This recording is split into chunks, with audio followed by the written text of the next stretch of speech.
Wendell Carter Jr. has had a lot of change in the past year.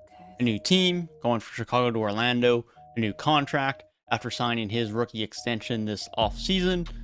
But now on the court this year, a new position and role with the Orlando Magic in the starting lineup, as he has moved from the center spot to the power forward spot, gotten a bit more of the offensive freedom he has wanted, and he's actually been pretty good at it. So let's talk about it.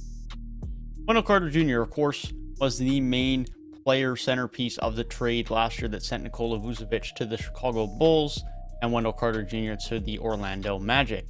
He was put into the starting lineup immediately, played fairly well, and was rewarded with a rookie extension worth $50 million over 4 years. Something some would consider an overpay, but if he continues to improve and can stay healthy, most importantly for him, not a bad deal.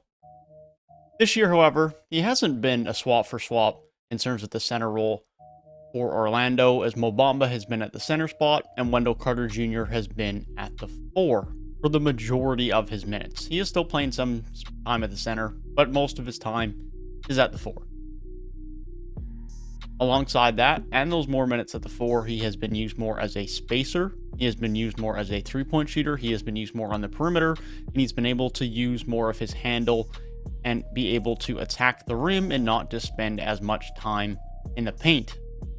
34% of his minutes are still at the center spot, specifically when Robin Lopez and Mo Bamba are not in the game, alongside a bit of Mo Wagner, but he is still playing the majority of minutes at the 4, as mentioned, and he is benefiting and thriving in that role. There's a massive increase in shots and efficiency from deep for Wendell Carter Jr. this year, and that's been very beneficial to his game, and it'll be very beneficial to Orlando long term. They can throw 5 out if they want. Everyone in that starting unit can shoot, including Mo Bamba. This season, Wendell Carter Jr. has been attempting 3.7 threes per game. His former career high was last season at 0.9. He has increased his threes per game fourfold, and he is shooting nearly 35% on those attempts. By far the best mark of his career from an efficiency standpoint, while shooting way more of them. It was obviously made known to him heading into last year's offseason that he was going to be playing at the 4. He was going to get more opportunity to shoot threes and be an influence on the perimeter. And he took advantage of that. He put in the work, he practiced, and he's now here in a position where he is shooting very well from deep and is a very good floor spacer and three-point shooter for this group. He's starting to take strides in other facets of his offensive game as well.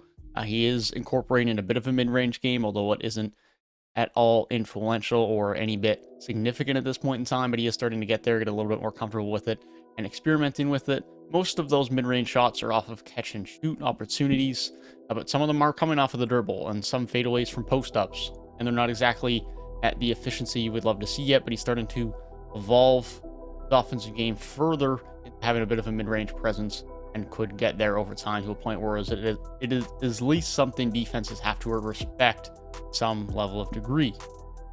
He's still young, still has time to improve, and this is just the first season we're starting to get to see Wendell Carter is actually getting to express this part of his offensive game. Don't be shocked if he just continues to improve a little bit past this rookie deal in terms of his offensive arsenal and abilities. His handle and the use of his handle from the perimeter have also improved and now have been able to be shown in this role. He isn't necessarily at the point of creating his own perimeter jump shots, but it is possible he will have limited ability to do this in the future, and at the least he has the ability to take guys off the dribble at times and finish at the rim when the defense tries to run him off the three-point line. He can still get buckets via offensive rebounds. He isn't explicitly outside the three-point line. He can get in the paint, he can get some offensive rebounds and the putbacks, he can get up some hook shots. He can still score in the paint. He hasn't lost that. He just now also has the ability to step out and shoot and space the floor. He's just adding to his game, making himself more of a threat from multiple levels as a scorer, and just making himself that much harder to defend. Also note he's still an elite rebounder. Even though he's not playing most of his minutes at the center spot this year, he's averaging over 10 rebounds per game for the first time in his career. This guy knows how to rebound. He's active, he's athletic, he has good vert, and he can be and is a very good rebounder in the NBA. But ultimately, that is my thoughts on the evolution and development of Wendell Carter Jr. this season. as he is evolving and improving his offensive game, and proving himself to be a pretty valuable part of the Orlando Magic moving forward. Let me know down in the comment section below what you guys think about Wendell Carter Jr. this season. Just click the box on screen for another Orlando Magic video just like this one. Thank you guys for watching. Hope you guys have a great rest of your day. See you guys in the next one. Peace.